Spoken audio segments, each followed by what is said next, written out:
Olá,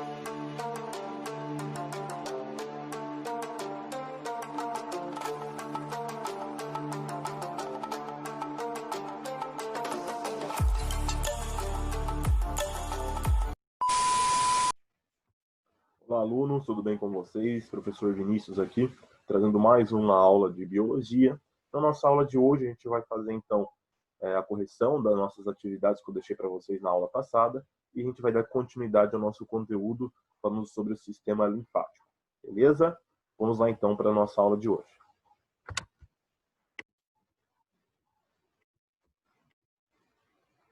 Eu deixei para vocês como atividade, né, para vocês resolverem aqui nosso sistema, na atividade 2, né, a respeito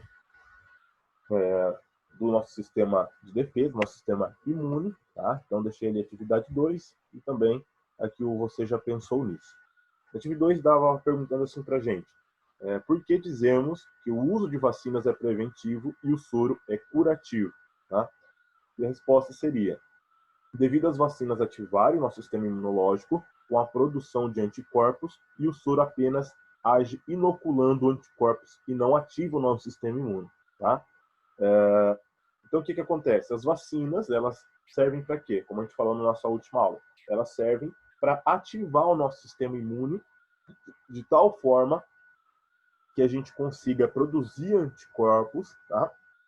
Sem necessariamente ter a doença. Tá? Inclusive, as vacinas elas são feitas com o quê? Com pedaços desses micro-organismos, material genético desses micro-organismos, tá?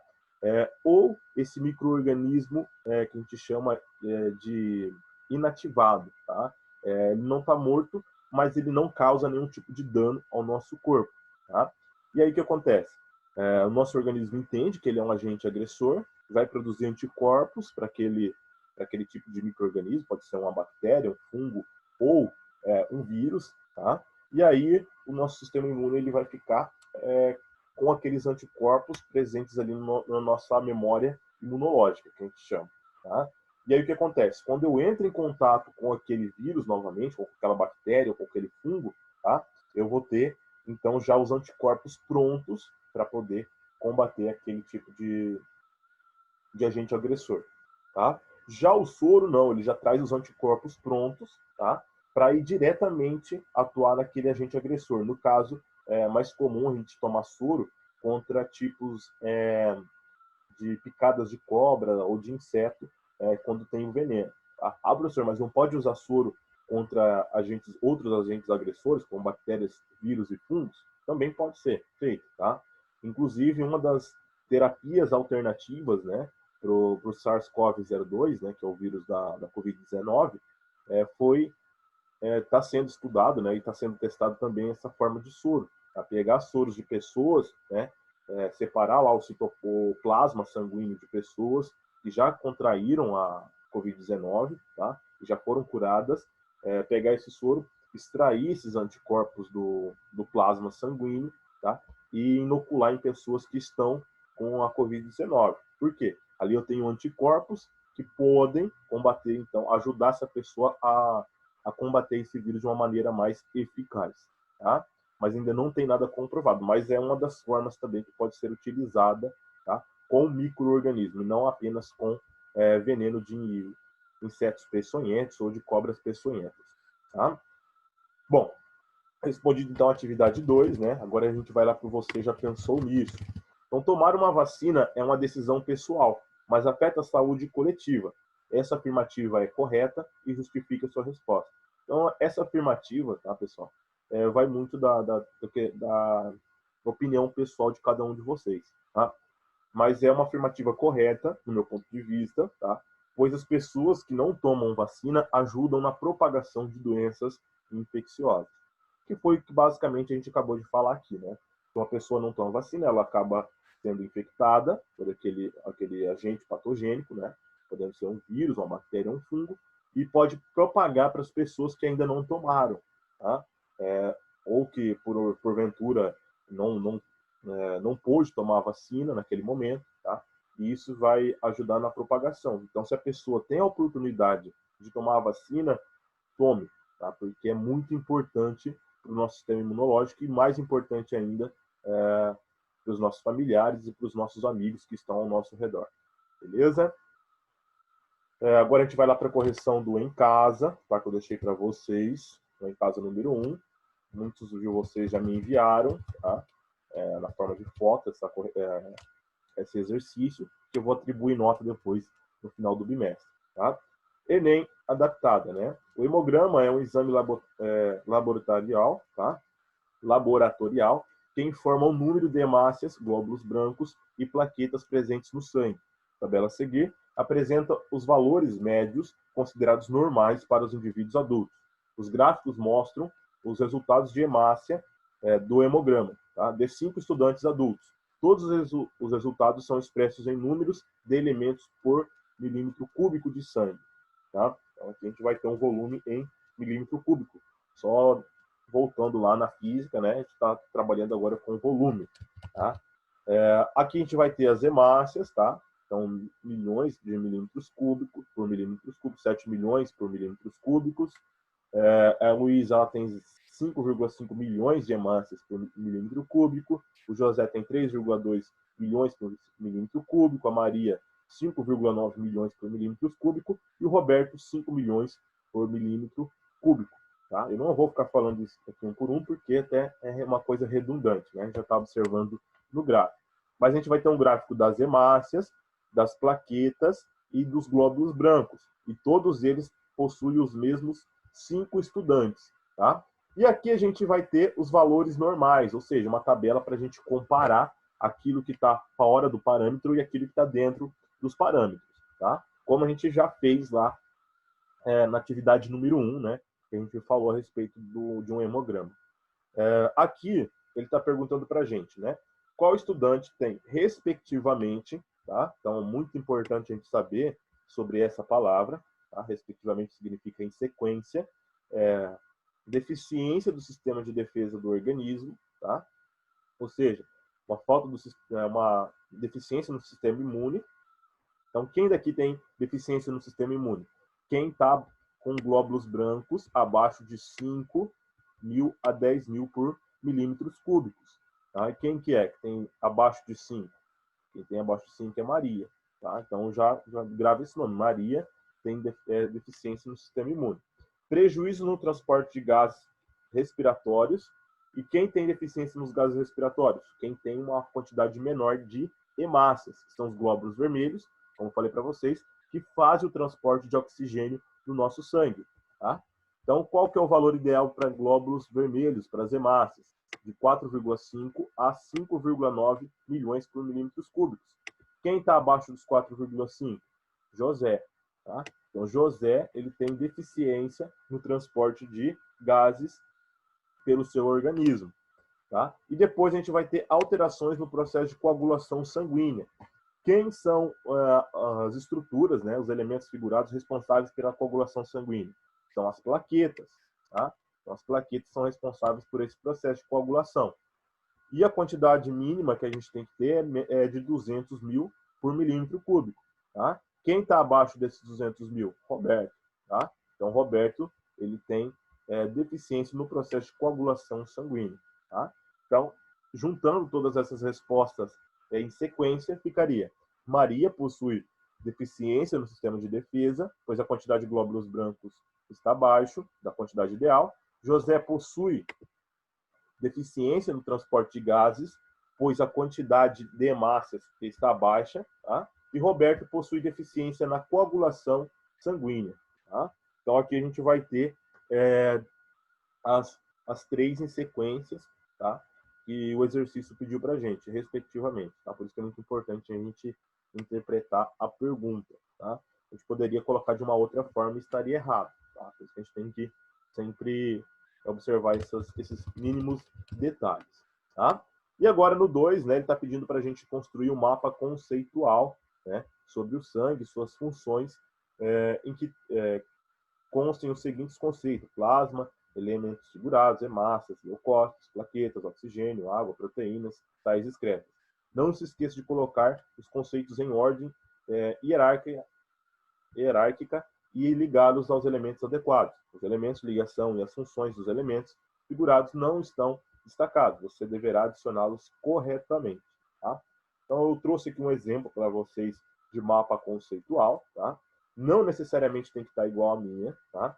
Mas antes disso, eu vou deixar que vocês deem um pause aí no vídeo, tá?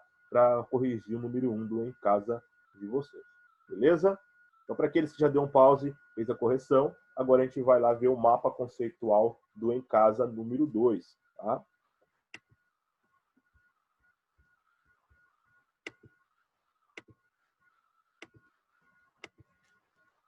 E aqui a gente tem o mapa do em casa número 2. Tá? Então, a gente vai ter o sangue, tá? É o quê? Um tecido conjuntivo. Tá?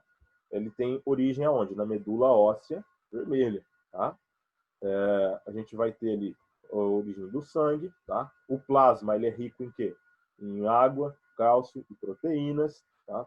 Função, então ela vai ter de transporte de gases, transporte de elementos, tá? Gases como oxigênio e gás carbônico, transporte de hormônios, mantém a temperatura e transporte de resíduos, que são as excretas, tá?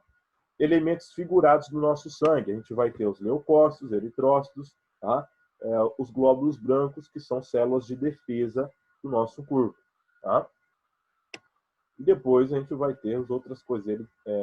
Esse daqui não precisava, tá, pessoal? Mas basicamente tudo aquilo que está aqui deve ter aí no mapa conceitual de vocês. Beleza? Então, só um exemplo aí para vocês seguirem como mapa conceitual. Dando continuidade ao nosso conteúdo, tá? Na nossa aula de hoje a gente vai falar um pouquinho a respeito do sistema linfático, tá? E o que viria a ser o sistema linfático, professor? Então, para que o oxigênio e os nutrientes sejam distribuídos para as células, certamente certa quantidade de líquido contendo essas substâncias vaza dos capilares sanguíneos. Esse líquido, conhecido como linfa, será recolhido por uma rede de músculos vasos que atuará retirando das células substâncias que devem ser eliminadas. Os vasos linfáticos, canais que transportam a linfa, devolvem então esse líquido para o sistema cardiovascular ao qual está ligado. Interrompendo o caminho dos vasos linfáticos, encontram-se os linfonodos ou nódulos linfáticos, antigamente chamados de gânglios linfáticos, estruturas com grandes quantidades de leucócitos. Tá? Então, só exemplificando para vocês, tá? Eu não sei se vai ter um desenho de um capilar, tá? Mas acho que não. Tá. Coagulação. A gente não vai ter aqui um desenho de um capilar, tá? Mas, enfim, o que é um capilar, professor? Capilar é a menor unidade ou menor estrutura que a gente vai ter dentro do nosso sistema sanguíneo, tá? Depois que a nossa artéria ela vai se diminuindo de tamanho, até ficar do tamanho de um capilar. O que é isso? É uma estrutura que ela vai passar muito próxima a uma célula, tá? E ali ele vai fazer o transporte de substâncias. Ela vai liberar ali a linfa, né? Contendo os gases que ela trouxe pelas hemácias, contendo nutrientes, carboidratos, proteínas, lipídios, que são necessários para que as nossas células funcionem de uma maneira correta. Beleza? E essa linfa ela é liberada de volta. Então a célula ela recebe esses nutrientes, tá? E depois essa linfa ela tem que voltar. E ela vai voltar através do sistema linfático e também do nosso sistema de veias. Tá? A gente vai ter o nosso sangue arterial e sangue venoso. Os dois são diferentes. O sangue arterial ele é mais claro, um vermelho mais claro, enquanto que o sangue venoso ele é um vermelho mais escuro. Tá? Por que disso? Porque a concentração de linfa no sangue arterial é maior do que na concentração no sangue venoso. Né? Então, durante esse processo que ela libera a linfa lá perto das células, tá? A gente vai ter o sistema linfático que vai fazer a drenagem dessas linfas. Tá? Existem, né, clínicas hoje especializadas de biomédicos que fazem drenagem linfática, fazem massagem de drenagem linfática em pontos específicos do nosso organismo para que consiga, então, ter uma circulação melhor do organismo, né? E a gente não tem uma retenção muito grande de líquidos. Tá? Algumas pessoas têm essa retenção maior do que outras, tá? E principalmente nas regiões onde se encontram os nódulos linfáticos. Tá? Onde são essas regiões, professor? Essas regiões elas ficam próximas ao pescoço, nas nossas axilas, tá? Na virilha, a gente tem bastante, tá? Os cotovelos e atrás do joelho, principalmente em regiões da articulação, tá? Vai ter ali nódulos linfáticos, tá? Que antigamente eram chamados de gânglios linfáticos, aonde a gente vai ter uma concentração muito grande, tá? De células de defesa do nosso organismo, tá? Além desses glóbulos brancos estarem presentes dentro da nossa corrente sanguínea, tá? Dentro lá do nosso tecido sanguíneo, a gente também vai ter esses glóbulos brancos presentes no nosso sistema linfático, tá? Que vai fazer parte ali do nosso sistema de defesa também, tá? Eles vão ser uma segunda linha de defesa, vamos dizer assim, tá? Quem são os órgãos, né, que fazem parte desse sistema linfático? São as nossas tonsilas palatinas, tá? Que a gente tem aqui, que popularmente são chamadas de amígdalas, tá? Mas a amígdala é um órgão, uma estrutura que a gente tem no nosso encéfalo, tá? Fica lá perto do hipotálamo, tá? Popularmente a gente chama de amígdala, mas na verdade são tonsilas palatinas que ficam aqui nessas duas regiões. Quando a gente tem uma inflamação da nossa garganta, o que acontece com as amígdalas? Elas incham. Por quê? A quantidade ali de glóbulos brancos, né? Quantidade de células de defesa para atacar aquela infecção, que pode ser por uma bactéria, por exemplo, tá? Ela aumenta e fica muito grande. Por isso que a gente tem dificuldade até de engolir quando a gente está com a garganta inflamada. Então, uma sensação ruim na nossa garganta, né? Inchada. Por quê? Porque essas tonsilas elas estão com uma concentração muito alta, tá, de glóbulos brancos. A infecção está acontecendo ali. Tá? Por isso que a gente vai ter regiões, tá, onde a gente vai ter concentrações desses glóbulos brancos distribuídas pelo nosso corpo. Tá? Então a tonsila ela vai fazer parte aqui, principalmente das infecções que acontecem aqui próximo da nossa região da cabeça, pescoço. Tá? Nas axilas a gente vai ter e nos cotovelos, né, nas regiões do antebraço, a região entre o antebraço e o braço, tá? Que vai ter também uma concentração muito grande de nódulos, tá? Embaixo das axilas, que vai fazer que a parte de proteção, né, dos nossos membros superiores, tá? Depois, lá internamente, a gente vai ter o baço, tá? E também ali o apêndice vermiforme, tá? No apêndice vermiforme, a gente também tem a presença de grande concentração muito grande dessas células de defesa, tá? Que fazem ali parte do sistema de defesa interno, dos órgãos internos que a gente possui. Depois a gente vai ter nas virilhas, né, e regiões do joelho, uma concentração também muito grande desses nódulos, tá? Que vão setorizar aí essas quantidades de células de defesa do nosso organismo. Vamos lá então no de olho, né? Nas ínguas. Você já foi ao médico e ele palpou embaixo do seu maxilar, atrás da cabeça ou mesmo debaixo das axilas? Não, ele não está tratando de fazer cócega. Ele procura por pequenas inflamações nos linfonodos. Os linfonodos fazem parte do nosso sistema linfático e são estruturas com uma grande quantidade de leucócitos no seu interior. Em caso da infecção, essas células começam a se multiplicar, provocando a inflamação e o inchaço dos linfonodos próximos, causando dor. Conhecidos popularmente como íngua, a inflamação dos linfonodos sugere algum tipo de infecção. Exames complementares ajudarão o médico no diagnóstico. Tá? Então, por exemplo, se ele apalpou ali e viu que tem nódulos, né? Aqui a tonsila está inchada, nas axilas você tem algum nódulo, provavelmente você está tendo algum tipo de infecção. Tá? Por quê? Porque a quantidade de linfócitos, né, de glóbulos brancos que a gente está produzindo naquele momento é muito alta. Tá? E aí ele vai pedir um exame, por exemplo, um hemograma, para saber se esses leucócitos realmente estão em alta concentração na nossa corrente sanguínea, tá? Para confirmar esse tipo de exame. Tá? Então, quando ele vai examinar isso, ele vai perceber se a gente tem uma grande quantidade desse tipo de leucócitos sendo produzidos em alguma região do nosso organismo. Tá? Então, além da linfa, né, dos vasos linfáticos e dos linfonodos, outros órgãos fazem parte do nosso sistema linfático, tá? Como eu falei para vocês. Então, a gente vai ter as tonsilas palatinas, ficou aqui, as amígdalas. A gente vai ter os linfonodos, tá? A gente vai ter uma concentração muito grande aqui nas articulações, como eu falei para vocês, tá? Nas axilas. a gente tem os vasos linfáticos, tá? Medula óssea vermelha, que produz essas células, muito importante. O timo, tá? Uma glândula, é um órgão que fica aqui na região do tórax, tá? Um pouco acima do coração. O baço, tá? E ali as concentrações que a gente vai ter. Tá? O desenho aqui da apostila eu não trouxe para a gente das articulações, mas aqui também a gente possui nódulos linfáticos, tá? Aqui a gente tem maior na região da virilha e também dos joelhos. Tá? Aqui a apostila não trouxe, o professor não está mentindo, tá? É verdade isso, se vocês quiserem pesquisar, a gente encontra nessas regiões também. Tá? Bom, então a medula vermelha dos ossos também pertence ao nosso sistema, uma vez que são formados os leucócitos, tá? Migram para o timo, para o baço e para os linfonodos, onde amadurece. Então, após eles serem fabricados lá pela nossa medula vermelha, tá? Dentro dos nossos ossos longos, principalmente no fêmur e no úmero, tá?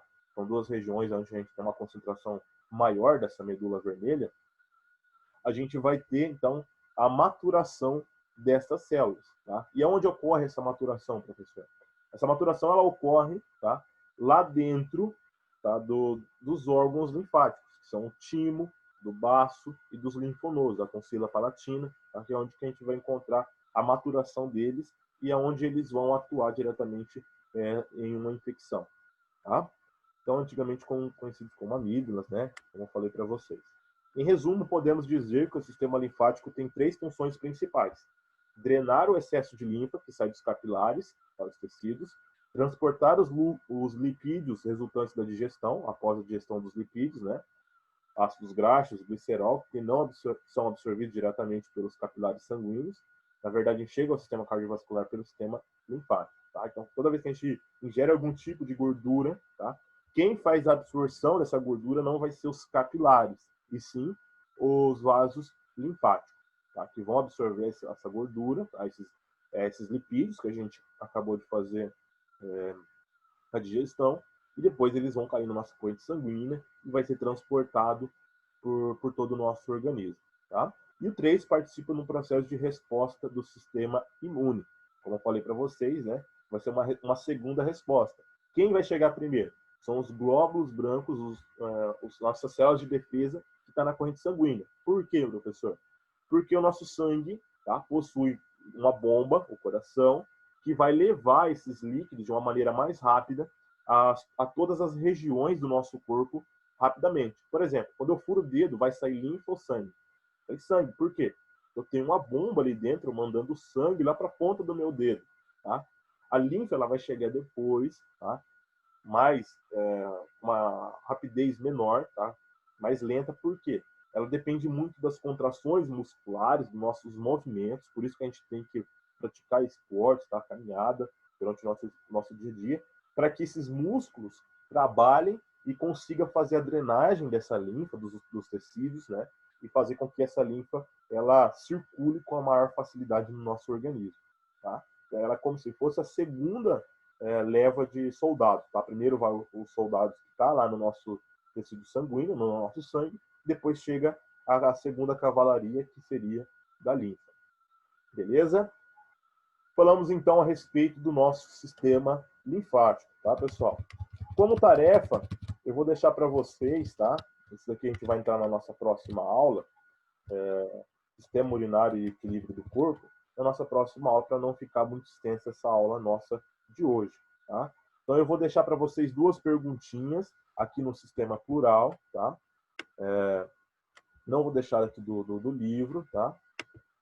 Qualquer dúvida a respeito dessas 2 perguntas, eu estou à disposição de vocês. Mesmo sistema, copiem no caderno e respondam, tá? E eu vou atribuir nota também de tarefa dessas perguntas. Beleza? Grande abraço e até nossa próxima aula.